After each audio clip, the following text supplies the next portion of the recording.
Hello， 大家好，欢迎来到米娅的塔罗频道。我们今天要占卜的主题是：此刻想要抱抱你的人是谁呢？现在有谁他其实很想要抱抱你，然后有什么话想要跟你说？然后我们今天呢要占卜的对象啊是不限关系的对象哦，就是有可能是感情的关系，也有可能它是一个朋友的关系，也有可能是你内在灵性的一个关系。那有的人呢，可能是你的祖先、守护灵或者是天使哦。所以我们并没有设定今天连接到的对象会是什么。那如果大家有特别想要连接的对象的话，你们也可以试着在心中默念他的名字，或者是想他的这个形象，想一些你们相处过的一个场景等等，然后看我们等一下哦选到的牌会不会是对方相关要传达给你的一个讯息哦。好，那因为这个是一个大众占卜啊，所以有的人的这个讯息啊，可能会被分散在其中的一组、两组。那有的人可能就是比较集中在某一组。那也有可能呢，就是今天这个占卜跟你的能量比较不符合。所以如果是这种情况的话，你也不用强行的去套路，你可以就是再去听听看其他的影片，或者是你可以过一段时间再来测测看，因为有的时候啊，时间不同，境随心转，你的想法不同，你选到的这个选项啊，可能也会更类似、更符合你当时的一个状况。好，那我们就要开始了。我们今天呢，一样啊，就是来抽美丽的叶子，我们来选3片叶子作为我们今天的选项好吗？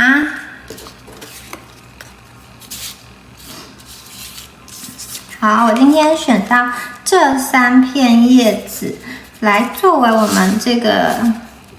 今天呢这3组牌的一个选项。好，那我们把其他的叶子收起来。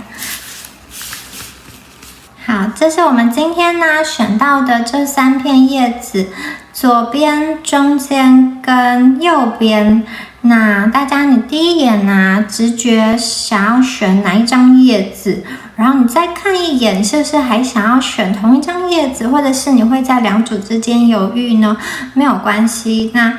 如果你不是那么确定的话，你可以2组都听听看，不用担心。好，那我们等一下就要来开始哦。大家选好之后呢，可以直接利用下方的资讯栏连接到你们要听的那组牌哦。好，我们来看到第一组选到这片叶子的大家，我们抽到什么样子的牌呢？首先呢，我们第一张牌是春天女神。春天女神在希腊神话中是一位永远青春美丽的女神，那她为世界唤醒了太阳，同时也带来了幸福跟愉悦的能量。她的脚边呢有一只很可爱的兔子，这是相传啊，她在森林中行走的时候发现了一只受伤的小鸟，那女神为了保护它，就将它变化成这只活泼乱跳的野兔。同时啊，她也赐予了这只兔子可以逃离猎人的猎枪还有陷阱的能力。那从此以后啊，这只兔子就跟随着女神，成为女神幸运的象征。所以我觉得选到第一组牌的你们呢，你们绝对是受到眷顾的一群，而且我觉得你们本身应该还是蛮乐观的。尽管呢，在你的人生旅途中，可能也不小心掉进陷阱，可能不小心有被小人陷害，或者是被流言蜚语攻击，那你可能有的时候也在黑暗中迷失了方向。但是其实你们呢，复原能力蛮强的，你们可以很快的又活过来，就像这只兔子一样。然后你们其实是有自己有蛮强的修复的能力。然后也蛮乐观的，你们就很像是春天草地上一道很美丽的彩虹，你们为整个春天呢，其实带来了希望跟能量。特别是当你对生命是有非常多的热情跟非常多的想法，这个想法不一定是一定要去达成什么，有的时候就是光是你们自由自在在草地上跳跃的这个姿态啊，这个身影就非常的吸引人，跟非常的有感染力。然后我们再来看一下下一张牌，我们出现了一张 Explorer of Wands， 这一张牌啊，大家可以看到它的基调是红色的，它画的是一只蝾螈，一只火蜥蜴。那这只蜥蜴它的尾巴啊，卷起了一根长长的棍子，那它其实是要带着这根棍子，好像带着它的目标前行哦，然后它也有一点不顾一切的想要逃离旧有的一个框架跟环境，因为他的眼睛啊其实是朝向就是解牌者这边的，他的背后啊有一大片火焰，这个火焰是他自己烧起来的，就是这只火蜥蜴自己让火焰燃烧的。为什么呢？因为他有一点不顾一切想要逃离旧有的框架，所以他烧了一把火，烧掉过去的一些踪迹，烧掉过去的一些他觉得很厌烦、很限制、很束缚、不想要的一些东西，或者是令他伤心的一个过去哦。那这张牌啊，我觉得它的出现代表说，其实我们等一下要来看的这个对象啊，其实他眼中的你们是非常勇敢的一群。那你们好像对于你们所想要做的事情是这种不顾一切的，想要去冒险，想要去前进。不过在其中呢，也要提醒你，这张牌也有代表着这个冒险跟责任的两个元素，二元性。因为在这样子的情况下，你们可能会遭遇到一些内在的冲突，因为啊，这只蜥蜴其实它在旧有的一个栖息地啊，还有一些它需要完成的责任去完成，但是这张牌显示出就是不顾一切的，我想要走了然后这个走了，它其实是非常的有决心，甚至这个自信中是带有一点傲慢的。所以对于过去的责任呢，他其实有一点不想要再去不想要再去牵扯的感觉哦。那我们接下来看到第二张牌，啊，它画的其实是很漂亮的花朵。它这张牌是皇帝牌，这张牌代表的是什么呢？它代表的是说啊，皇后她在她的花园中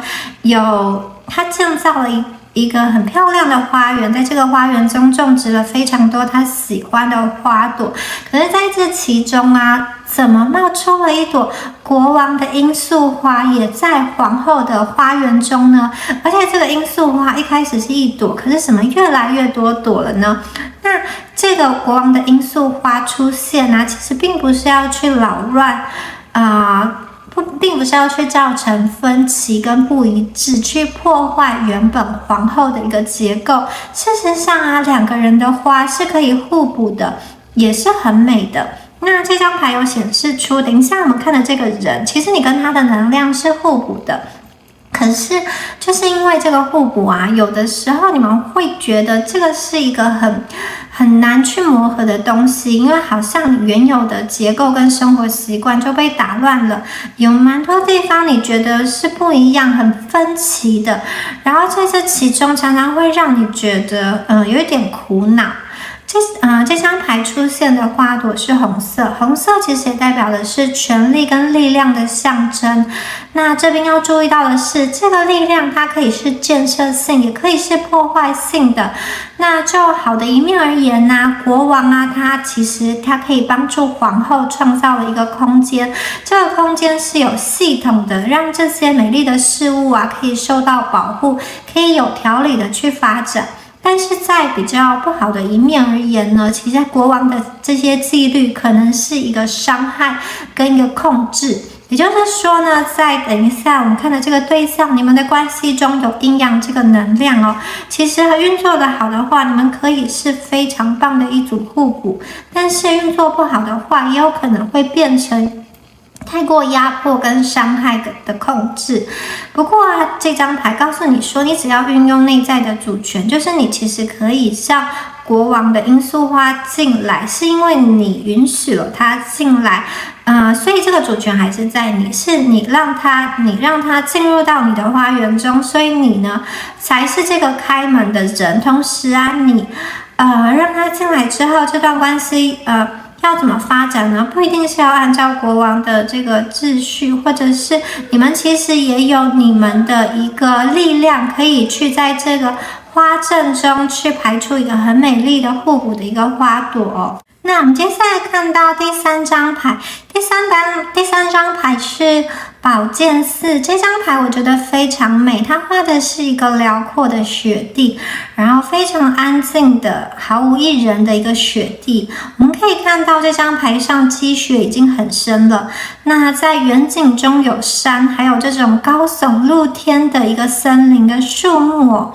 那在远方我们有美丽的云彩，我们有彩霞。这张牌的景是非常的美的，然后看起来也非常的宁静。在这个辽阔的雪地中啊，竟然有一把长椅在这边，这把长椅上坐着的不是人，而是四肢斜斜倚靠的一个宝剑哦。这张牌其实有代表说一个对于来自外在的纷扰以及自己内心的一个噪音的一个按下暂停键。很可能我觉得第一组的你们有一段时间你有遭遇过来自外在的一个压力，就是外在的人事物对你造成的一个影响，或者是你有一些比较偏向是内心你自己给你自己造成一个心理的压力，或者是情绪上的一个紧绷。那这些东西其实可能会让你的身体跟情绪有一个比较紧迫跟压力的感觉哦。那有的时候这个宝剑它是可以为你们带来一些伤害跟痛苦，但是有的时候它带来的也是一个理解。因为这四支宝剑它目前是一个斜斜倚靠的状态，所以这张牌它代表的是休息。也就是说从第一张牌的往前冲，告诉你们要静止一下，要稍微按下暂停键，然后呢，你从生活中的这些挑战跟挣扎可以抽离出一段时间。这张牌是一张木星在天平的牌，木星它就代表了责思跟孤立，天平则是一个有活跃社交能力的牌。那这个社交能力在这个时间呢稍微停息了一些，因为呢假设你平常生活的步调很快，就像第一张牌一样，你是一只火蜥蜴，你想要向前冲，可是呢你需要一些空间，就是在前进的过程中，你要给自己一个深深沉思的一个空间，因为它会是你的保护伞跟你的一个安全气囊，它可以让你好好的去思考一下你面对的一个情境哦。天平它追求的是一个内在的平衡，然后这张牌的宝剑它其实是一个静止的，它是不是一个在交战的一个状况哦。它所有的剑都是往下插入雪地的，也就是说这张牌代表的是一个休战。如果你跟等一下我们看到这个对象，你们曾经因为两个人的这些差异不一致纷争，或者是有谁想要占领谁的领土的一个问题，造成了一些冲突的话，其实第三张牌它告诉你们是有一个休战，就是两个人都坐在椅子上静静的什么都不说，让两个人有一些沉静安静的时间就是没有声音的休战，然后让两个人好，我们再来看一下第一组的，你们的对象是谁呢？这个想要拥抱你们的对象这边看到的是很可能是你们的一个家人哦。那这个家人有可能是这个宠物的一个家人，就是你们的一个宠物。也有可能呢，有的人你们的对象他是亲如家人的一个伴侣，或者是你们是一个还没有到伴侣的形式，可是你们是朋友，但是你们认识很久了，彼此之间很熟悉，也很有默契。有些时候你就觉得他好像是你的家人一样，这种类似家人的一个朋友哦。那这边有说，这个牌上有说，无论如何啊，这个人他都会，在无论任何情况下，他们都会用他能力所及的方式对你传达爱。所以我觉得抽到这一组牌，第一组的你们很多时候啊，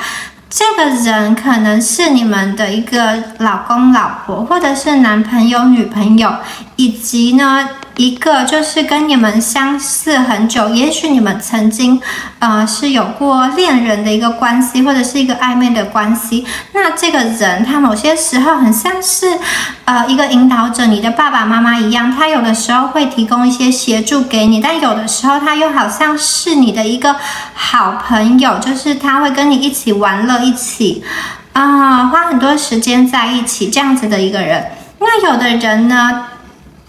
这一组的朋友，有部分的人你们会和动物特别的投缘，就是你们能够知觉、感同身受动物啊、大自然啊想要传达的讯息。这种讯息啊，通常是高层潜意识的一个感受，并不是你们特别去开发或者是找到的能力，而是自然而然的遇见、自然而然的发生、自然而然的体会。而你身边这些动物的家人，其实也会回馈给你非常单纯跟全然的爱，所以他们其实非常想要抱抱你，听你们说话哦。那有的这个人啊，你们的对象啊，他很可能已经出现在你们身边了。刚刚有说过，可能就是你现在这个有婚姻关系的对象，或者是你们即将要组成家庭的对象。有的人是稳定发展中的对象，那有的人，如果你目前还想不到这个对象的话，我会说你未来遇到这个对象，他可能会有这样子的特质。那至于你们要不要走到这种婚姻的关系呢？这个可以取决于你们之间最后协调或者是磨合或者是互补的情况。可是这个人他对你的爱很像是这种父母对子女，就是他的爱并不是说他一定要从你身上中得到什么，你一定要回馈给他什么，就是没有。而且他这边显示出就是他跟你在一起的时候，他其实就是可以得到一些能量的补充，他其实就是快乐的。所以这个人对你们并没有很多的要求跟所求，比较像是给你一些拥抱、关怀跟付出的一个对象。你们可以想想看，身边中这个对象遇到了吗？还是还没有遇到？如果还没有遇到的话，希望你们可以辨认出他来。因为第一组的你们有的时候就是像这只火蜥一样，就是一直往前冲，然后可能不顾危险，然后也忘了可能旧有的环境有一些责任或者是其他议题需要处理。我觉得这个对象他有的时候会像父母一般，或者是好朋友一般，良师益友一般指引你们跟提醒你们，是这样子的一个对象。他想要抱抱你们，想要跟你说无论如何呢，他都会在你身边，会陪着你们的。好，以上呢就是第一组朋友你们的牌哦。希望今天的解牌对你们有帮助咯，那就祝福选到第一组的观众朋友，拜拜。好，我们接下来看到选到第二组，选到这片叶子的朋友们，你们的牌有哪些哦？首先第一张牌呢，你们抽到的牌是 Free Spirit， 你们有自由的灵魂。这张牌出现了3只野狼，还有一个人，他披着野狼的外皮，手上呢拿着一个水晶球，这颗水晶球指引了通往未来的方向，未来的道路哦。我觉得选到这张牌的人呢，你们本身是非常向往自由的，你们的灵魂印记就刻写着自由这2个字哦。这是说呢，你们有的人可能从小就非常向往这个异国的文化，你们喜欢去学习异国的语言，或者是听异国的一个歌曲哦。你们有的人呢，可能是喜欢到各种不同的城市、各种不同的国家去旅游、去经历、去探索的。你们有的人现在已经在跟原本出生地不同的城市或者是国家生长，你们就是你们移动到了不同的纬度的地方去学习、去工作，甚至就在这里定居了。这是因为你们灵魂本身呢，就向往自由，向往去探索这个世界，会从你原本这个出生地这个地方走出去。那有的人，你们的自由是来自于在关系中你不大喜欢受到束缚，就是你们不大喜欢来自于外在的太多的指点或者是指导，来自于长辈或者是这个世俗成规一些规范一些传统告诉你应该怎么做，你应该表现出什么样子，一个女生在关系中应该是什么样子，一个男生在关系中应该是什么样子。我觉得你们内心其实是遵照着内心最原始的最真实的自己去做自己哦。所以适合你们的人，欣赏你们的人，一定是喜欢你们原本自由的一个状态的。如果这个人跟你在一起是为了改变你，是为了压抑你，是为了把你营造成符合他期待的样子，那最终呢，你们可能就是因为灵魂的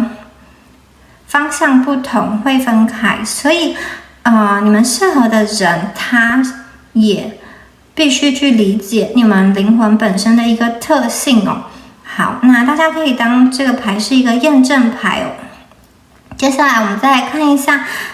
下面的这3张塔罗牌，有 Two of Swords 还有星星跟月亮牌。我们首先呢看到 Two of Swords 这张牌哦，这张牌画着悬崖上的2把剑，它是这样子的互相交叉对立的，是一个作战的姿态。那远方的海洋呢，它其实象征的是你们内在的声音。这3张牌可以看得出你们目前的一个状况，以及接下来看的这个对象，他们眼中的你会是什么样子的一个情况。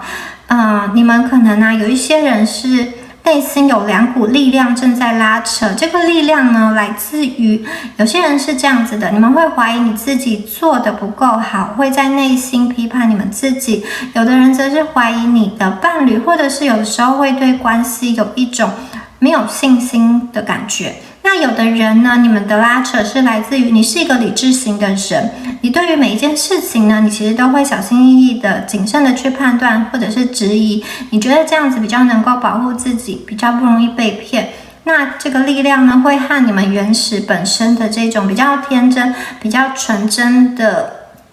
一个心态作为一个拉扯。那这种拉扯的力量其实是为了要保护你们，你们知道并不是所有的人都是善良的，所以你们知道在跨出去的时候，你们要小心的判断。接下来我们出现的星星牌，星星牌代表的是希望，它象征着一种起始，因为你们看见希望而前进。那月亮牌呢，则是画出了夜晚跟黑暗，就是我们很容易在这种夜晚跟黑暗中迷失，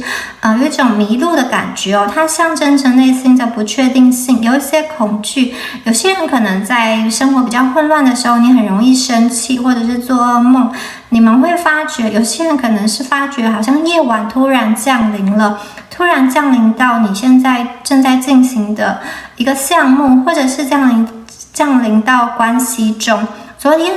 所以在昨天看起来似乎是很清楚的事，可是在今天好像变成了一个问题。这个问题有的时候并不是一个真正的就是外在形成的一个问题，有可能是你们内心的一些迷惘哦。对于别人看你们的样子，其实好像你们有一些站在黑暗里迷路的感觉哦，但其实你们外在还是非常的坚强的。那这边出现的星星牌，其实有代表说，这个恐惧是来自于你启程之后，因为你们是看着希望而前进嘛。那启程之后啊，你会看到一路上好像有一些难关需要一步一步的去克服哦，或者是说在关系中有需要一些待解决的议题。那这个包含了一些最原始的担忧，或者是自己对自己的怀疑跟恐惧。但是同样的，在这个道路上，你们会有出现闪闪发光的星星哦。你们会在这个道路上找到属于你们的天赋跟热情，还有找到这种了解你们自由灵魂的人哦。闪闪发亮的星星啊，其实代表着你们离光源越来越近了。那星星这张牌是17，是水瓶座的牌；月亮牌这张牌是18，是双鱼座的牌。这两张牌的出现呢，我会觉得其实你们呢是一个对宇宙法则深具信心的人，你们从来不放弃希望，或者你们正带着新的希望进入到未来，因为这是一条有美好前景的路，你们继续走下去，将会看到希望的光，会看到未来。这些困难都消失了。你们呢是很特别的一群人，因为大家可以看到这张牌，月亮这张牌啊，它下面有一些蘑菇。那蘑菇代表着什么呢？蘑菇它在黑暗的地方生长，有一些蘑菇是很健康的，吃了对人的身体是有益的。可是有一些蘑菇，它外表很鲜艳，但它其实有毒，你吃下去会致命。在你的这条道路上，你可能会碰到这两种人，有的人是对你的人生有帮助的，有的人是像有毒的蘑菇一样，外表很美丽，会去吸引你，还有很多吸引你的条件，可是呢，你吃下去是很致命的。它里面可能蘑菇的内在是腐败的，是残破不堪的，所以你们呢，在这条道路上会懂得去学习，去分辨，越来越知道什么样才是适合你们的，适合你们的灵魂的。然后这张牌出现的月亮是满月，满月代表着说你们已经在某些程度上达到了一定程度的积累。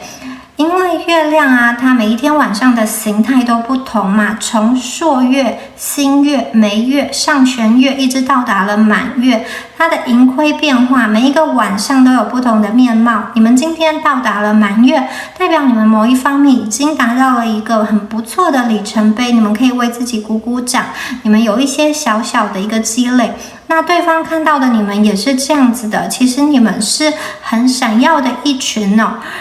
刚刚有说到，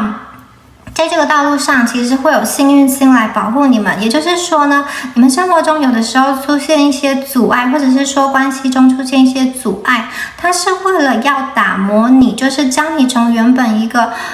未经琢磨的一个矿石切割成璀璨多面的钻石，一个很明亮的一个很璀璨的水晶体哦，会发光的。那同时啊，生命中有一些低潮，有一些困难，它则是为了要保护你，告诉你说这段关系不行了，你不要再继续前进，避开未来即将出现的危险和更大的一个陷阱。所以这两种都有可能呢。至于是哪一种呢？看你们的内心，其实你们的内心会告诉你，你在这件事上，在这段关系中，你是感觉被耗尽，还是说你是有能量再度被充满呢？从这样子判断，你就可以知道，它是目前这个阻碍对你来说呢，你是可以继续去克服的，还是一个提醒，告诉你接下来呢可能是悬崖，不要跌进去了。好，我们接下来啊，这边塔罗牌的部分，如果有对应到你们的话，你们就继续听下去，因为我们接下来要看一下这个想要抱着你们的人，拥你入怀的人是谁呢？好，我们出现了这3张牌，我会说啊，这个人他是一个有可能是你们的内在小孩，因为看出来他是一个非常懂你们的人，很了解你们的人哦，可能是你们现在的一个伴侣，或者是旧情人，也可能是相识很久的一个人哦。如果你觉得这个人是很了解你的，那有的人可能是一个认识不久，可是却非常有默契的人，他能够理解你，你在这个人的身边呢，可以感觉到安心，而且有一股冲动，你会想要花很多的时间和他在一起哦。所以呢，有的人可能是内在小孩，有的人可能是一个伴侣，或者是这种你们还没有到达伴侣的阶段，可是两个人已经非常有默契的这个人，因为你们可能过去是来自于同一个灵魂家族的。那这边有出现，他想要跟你们说，其实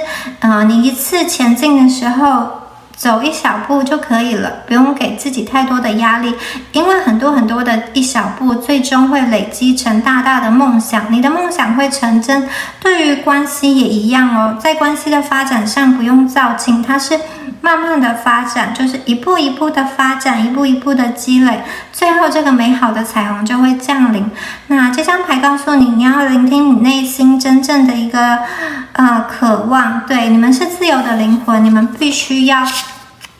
对自己真实，你才可以找到真正适合你的东西哦。不要让其他人告诉你们应该怎么做，因为可能别人告诉你的都是错的，只有你们自己是最了解自己的。其实这个人很懂你，他会跟你说这些话，就代表他没有约束你，也没有想要限制你。所以我觉得这个人啊，他是一个真正能够了解你们灵魂的人。他告诉你们，你们可以遵照内心真正的感觉，他没有要给你们任何的一个建议。好，接下来这张牌是 Happy Surprise。好，如果这个人是一个实体的人，已经出现在你们身边的话，他会给你们带来一个惊喜哦，很棒的一个惊喜即将要发生，即将要带来，就像这个独角兽给这个小女孩带来惊喜一样。那有些人，这个人如果还没有出现的话呢，即将会带着惊喜出现，或者是他出现的时候对你们来说是一个很惊喜的一个过程，很惊讶的一个过程哦。那我觉得这个人呢，他提供给你们一个很大的自由发展的一个空间跟幅度哦，所以你们遇到他的时候要好好的珍惜。有些人可能你会发现这个人已经出现在你的身边了，可能就是你们的老公老婆，或者是男朋友，或者是女朋友。那有的人可能是一个给你很大空间的朋友，他们重点是这组牌，你们的对象他很懂你们，而且他也要你们继续了解自己。他的懂是能够给你们空间，就是他不会有对你们有太多的指点，或者是比手画脚，或者是要你们应该干嘛不要干嘛。他其实就是会很默默的看着你们，观察你们什么样的时候比较开心，什么样的时候会不开心，观察你们的情绪。这样子的人哦，你们身边已经出现了吗？如果还没有，他未来即将会出现，他会带着一个很棒的惊喜出现哦。好，这个是第二组的牌，你们这个想要拥抱你们的这个对象，还有他想要跟你们说的话。那以上呢就是今天的解牌了，希望第二组的朋友今天的解牌对你们有帮助哦。那就祝福选到第二组牌的朋友哦。如果你们有任何想法的话，都可以在下方留言，每一则留言我都会看。好，那就祝福你们咯。好，我们接下来看到选到第三组牌的观众朋友，你们的第一张牌呢是 Transformation， 是转变。你们的生活中啊，是不是正面临了一些转变呢？或者是一个对自己的改造？那这个你们是对于这个改造啊，或者是改变啊，是用一个比较开放的心态来接受。有的人的改变或者是转变，可能是在于你们工作的地点啊，或者是这种场合，居住的场合有一个改变，或者是你们遇到的人让你们有一些转变哦。这个转变无论如何呢，感觉上啊，这个他手上捧的这个火苗啊，是带有着希望的，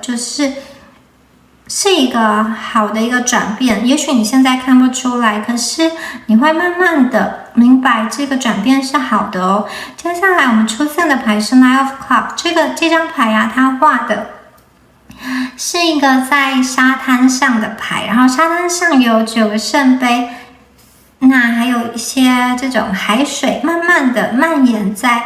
这个浪潮，慢慢的蔓延到沙滩上，有一半是海水，有一半是沙滩。好，这张牌中出现了一个蒲公英哦，这个蒲公英其实代表你现在内心渴望的事物。蒲公英的种子啊，其实充满了希望。那你现在渴望的是什么呢？它让你专心的凝视着你的愿望，因为这个是你们显化梦想的第一步，就是专心凝视你的愿望。那这张牌还有邀请你感恩你现在所拥有的，你周遭其实是充满了各式各样的魔法跟奇迹的。你如何将这些魔法跟奇迹用更大的方式去体验呢？你可以试着在未来将这些小小的种子显化成你们的梦想。好，这是一张充满着期待的牌，它代表着情绪啊可以完整的表露跟流动，情绪可以自然的流动。它是一个愿望牌哦，一张许愿的牌。对于在感情中等待恋情的朋友们，它代表着你们的这种希望的实现，就是苦苦等待恋情的日子已经结束了。如果爱情已经是那种有伴侣的人，那你们的爱情会继续滋长，会有一个圆满的结局哦。因为圣杯9本身呈现的是一个单纯的满足哦，那有一种很这种小确幸的感觉哦，就是与外在隔绝，内心的平静跟确信。小确幸、小满足，在你的内在深处啊，其实有一部分的你们是知道如何把自己过得很舒服的，以及如何能够享受生命。当你还不知道自己的这个部分的时候啊，你可能会有一种其他方式、相反的方式呈现出来，也就是说，有的人可能会有一种无法解释的不安，或者是忧郁，用这样子的方式来呈现出来。可是其实你内在是知道如何将生活过得很舒服，如何去享受这个世界带来给你的奇迹跟魔法哦。我觉得这张牌的出现啊，代表其实你已经完成了你们的任务，那现在其实可以好好享受一下美好的时光，或者是说你想要得到你真正喜欢的东西，你觉得你应该得到一些东西，而且非常的期待它哦。那接下来我们出现了这个恶魔牌，还有这个审判哦。恶魔牌是一张摩羯座的牌，它其实这张牌画的是一个树林，树林呢这个树木是好像在夜晚的树木都是黑暗的，看不清楚它的面貌，而且每一棵树都好高哦，从这个底下一直生长到牌的最上面，而且好像还延伸出去了。这个牌没有办法容纳这些树木，这些树木啊会是一个屏障，一个栅栏。这里面有一个隐喻在里面呢，就是自我囚禁，自己把自己好像囚禁在一个黑暗的森林里面哦。刚刚有说有一些人，如果你们没有办法就是知道自己如何将生活过得很舒服，或者是享受生命的话，你们可能会面临这种自我囚禁的一个议题。你好像觉得自己身处在一个黑暗的森林中，其实这个是你内心需要做的一个功课，而且这个森林啊，你是没有办法去避开它，你没有办法去绕过它，你必须要跨越这个黑暗，一直到未来远方这个太阳的地方哦。接下来最后一张牌是审判，审判它提供了一个重生的机会，它会依赖你目前的一个信念系统去形成一个更高层的自我这3张牌其实有代表说你们就是我们接下来看的这个对象，他们眼中的你是什么样子的一个人？他们眼中的你是什么样子的一个人？其实你们是一个非常勇敢的一群人。好，这就是你们有一种怎么说，就是审判代表着是一个救赎跟解脱，或者是某一种奇迹般的蜕变，就是一个转变。你们好像正在经历某一些蜕变，你们除去一种旧有的好像监狱感，或者是从一些难题中被束缚出来。你们应该已经走出了这片森林了，因为我们来到了这张牌哦。那我觉得你们其实内心是有这样子的智慧，已经引领你们走出了这片森林。然后呢，我觉得你们的关系中其实蕴藏着一个宝物，这个宝物它会在你们内心深处浮现。大家有没有看到？这边我画了一个门，这个门通往的是彩色的世界，就是你们从这个一大片栅栏形成的黑暗森林中再往前走，再往前走，走到这个彩色的门中啊，你们会找到非常多的宝物。那它会从你们的内心深处中浮现。如果你看到了它，不要再让它失去了。这张牌的出现也代表说，某一种你认为过去已经失去的东西可能会再度出现，就是有一个好像关系中会有一个很宝贵的东西，它会从深处中升起哦，就是你们的内在有一种自然的这种治疗跟解放的力量，它会对你或者是对这个关系中的对象，我们等一下要看的这个对象造成奇迹般的一个效果。我觉得之所以会有这个宝藏，是来自于你们生活中其实充满了奇迹还有治愈的能力耶。这一组牌的你们，第一张牌也是有奇迹跟魔法，还有这张牌也是通往了，当你们突破了这个黑暗森林的栅栏之后，其实你们最后还是会看见奇迹跟魔法，但是这个奇迹跟魔法会以不同的形式出现在你们的生活中。你只要够细心，或者是说呢，你用感恩的心来看待，你就会发现其实你是受到眷顾的。然后我们再来看一下哦，想要抱着你们的人是谁？抱抱你们的人是谁？拥你入怀的人是谁？他们想要对你们说的话。好，我们出现了3张牌，第一张牌也是一个治愈者哦，所以我觉得选到这一组牌的你们是有力量去帮助甚至是治愈别人的。有的人可能你在关系中是有办法去治疗对方内心的伤口的，那你们有的人可能会对于这种灵性啊，对于这种疗愈啊非常的感兴趣，有的人可能正在从事跟这种咨商或者是心灵有关的工作，有的人你们是朋友中的这种好像疗伤者，朋友会找你们诉苦吗？那第二张牌是 Great Parent， 我觉得第三组的你们很可能想要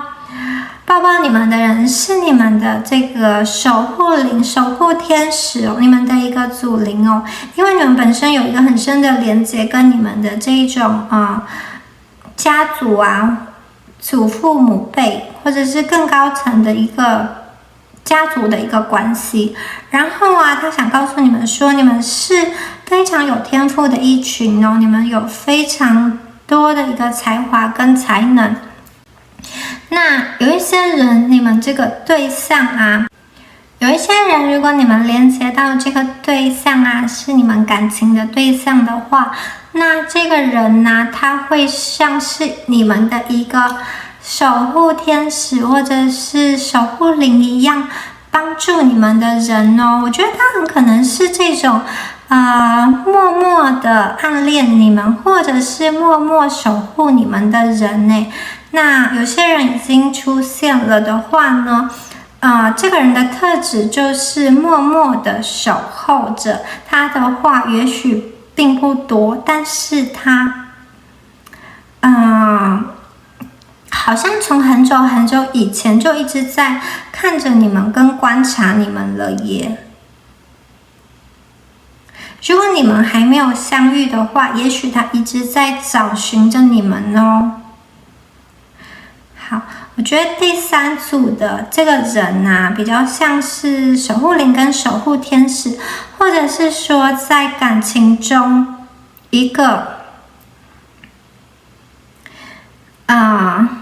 守护你们的对象。那有的时候，这个守护的对象并不是说他本身的能力非常的强大，或者是他非常的